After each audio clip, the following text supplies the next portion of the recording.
Hey Floss Tube, it's Julie with Reflections Framing and Stitching. This is Chart of the Week video number 109, take 2. I was several minutes into the first one and the camera just shut down, so we will try this again. Welcome. How are you? I'm good. I apologize for being absent the last couple of weeks. We had some family medical stuff going on. When I get stressed out, I tend to back away from all social media, so that's why I was gone. Things are as good as they can be right now, so I thought I would make a video. Also want to say I am going on vacation at the end of the month, towards the end of the month, so I may or may not miss a couple of videos. I'm going to try and maybe make a couple ahead of time and set them up to post, but I make no guarantees. The shop is opening up for regular business tomorrow, so no more appointments will be necessary. Hopefully that will help with increased business because it's been pretty slow. So we'll see, but I will be away towards the end of the month. Didn't get a lot of comments on the last video I did, so I don't have any questions I need to answer. And that leads me right into today's chart, which is the Spotted Finch sampler from Stacy Nash Primitives, and it looks something like this. I really like that flower there and the sweet little finch birds there. This chart calls for all DMC. There's 1, 2, 3, 4, 5, 6, 7, 8 of them. And 40 count R&R Patriots Brew. Finished size is going to be about 4 by 6 on the 40 count. And a stitch count is 69 by 99. It calls for DMC, but I went ahead and did a little conversion. Remy, shush. Shh. She must hear someone barking outside. So I did a little conversion. These are the DMCs. And that's the conversion colors. The only one that I have maybe a little bit of trouble with is this DMC 632. There's not really a good option for that, so I went with Chris's Bonbon from Weeks Dye Works. It's a lot darker, but it does have some of the lighter color in there, and that was the closest I could come to it. It's part of the pot. Near as I can figure, it's the darker part of the pot. So I think it would be fine being a little darker. Don't think it's going to ruin the whole look of the piece. But if you're interested in that, let me know. I can post it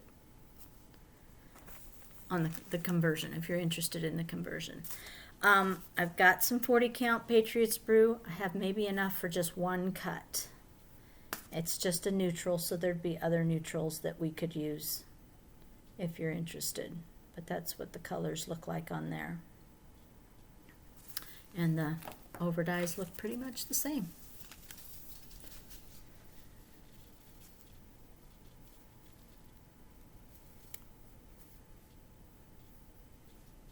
There's green hiding back there too, there.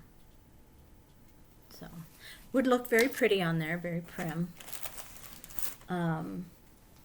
This is a new color from Color and Cotton that I have. It's a 32 count, and it is called Driftwood, and I really, really like it. It's kind of a grayish color, and I'm going to have to try and order some in 40 count because I didn't order any. I think I just ordered the 32 in this color because I wasn't sure.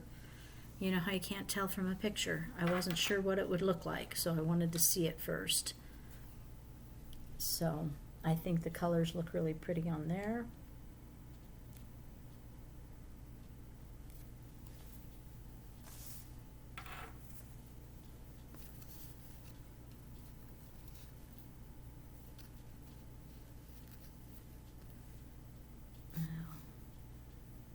Should have put these on the ring a little better, the shorter ones on the end.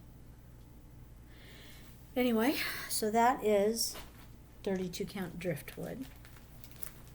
I have a little bit of 40 count vintage navy bean, probably enough for one cut. There's the overdyes. Again, vintage navy bean is kind of a grayish. The original is more of a beige. But I do like how these colors look on a gray fabric.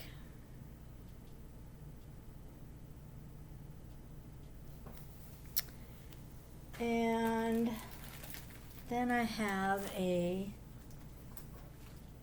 36 count. This is whose fabric is this? I'm trying to remember. This might be Seraphim, or it could be Color and Cotton. I don't know which. It's called Castle Rushes. And like I said, this is a 36. It's yellow. It's a yellowy, but a pretty yellow. And I thought the colors looked very pretty on there.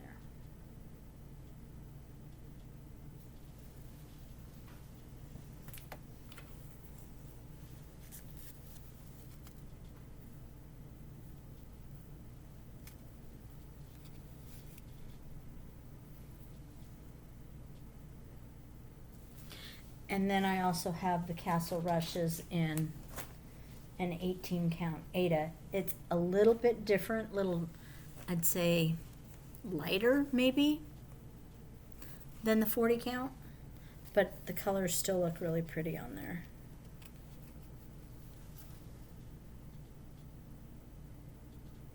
And I know some of you are probably thinking this one's going to get lost, but it's actually inside the pot. And it'll be fine. Absolutely fine.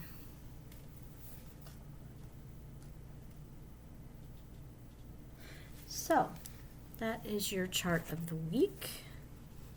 I noticed in the last video, chart of the week video, I kept flip-flopping between chart of the day and chart of the week. And technically, it could be still be a chart of the day. It's just one day, not every day, but we'll stick with chart of the week. So I hope you enjoyed that. I think it's a pretty little chart. And I did have a question for you all. I don't know that I'll do a question every single time, but I did have a question. With everything opening up, well, most things opening up. Life has gotten a little bit easier anyway. And I was just wondering if that has affected your stitching at all. Are you stitching less? Are you stitching the same? Are you giving up stitching because it was just something you did during the pandemic and now you can go out and do whatever you want to do, and so you're not interested in stitching anymore? Just kind of tell me how the opening up has affected your stitching, if at all. It may not have affected it whatsoever, but that's what I'm interested in, is did it, has it, will it, won't it?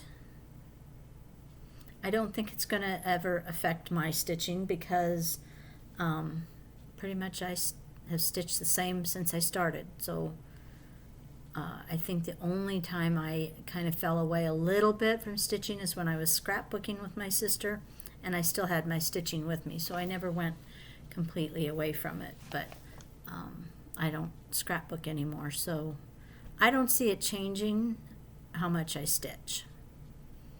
But I'm interested to know what you think. So I'm going to call that good. I'm going to try and record a second one for release a little bit later. And I hope you all have a great day. And I'll see you next time. Bye.